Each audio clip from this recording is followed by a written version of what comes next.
Hello అండి, అందరికీ నమస్కారం. మరి అడవికి రాజు అని సింహాన్ని పిలుస్తారు. ఎందుకు ఆ విధంగా పిలుస్తారు, సింహమే ఎందుకు రాజు అయింది అనేది కొన్ని విశేషాలు ఈ వీడియోలో చూసుకుందాం పదండి.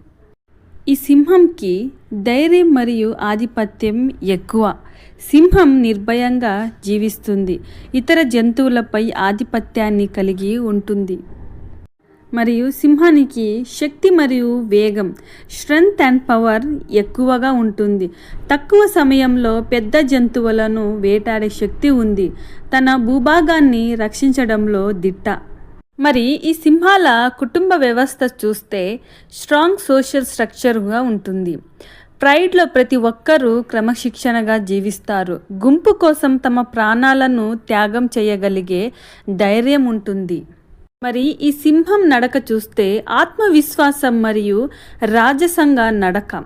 అది నడవడం, తలపై ఒక్కడిగా ఒరిగిన మేయరుతో కనిపించడం అన్నీ రాజులేలా అనిపిస్తాయి.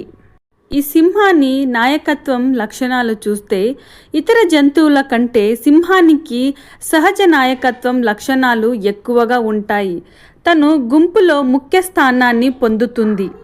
మరి చివరిగా చూస్తే ఈ లక్షణాలే సింహాన్ని అరణ్య రాజుగా గుర్తించేందుకు కారణమవుతున్నాయి. ఇది తన శక్తి, సాహసం, కుటుంబాన్ని కాపాడే ధైర్యం ద్వారా నిజమైన నాయకుడిగా నిలుస్తుంది అని. అందుకే సింహాన్ని అడవి రాజుగా పిలుస్తారు. మరి మన నాయకత్వం ఏ విధంగా ఉందనేది గమనించండి. సింహంలాగా నిర్భయంగా జీవించేలాగా ఉందా, లేదంటే భయపడుతూ మనం జీవిస్తున్నాం అనే విషయాన్ని గమనించండి. ఈ వీడియో కనుక మీకు నచ్చినట్లయితే ఒక లైక్ చేసి, షేర్ చేసి, సబ్స్క్రైబ్ చేయండి. Do comments. Thank you for watching.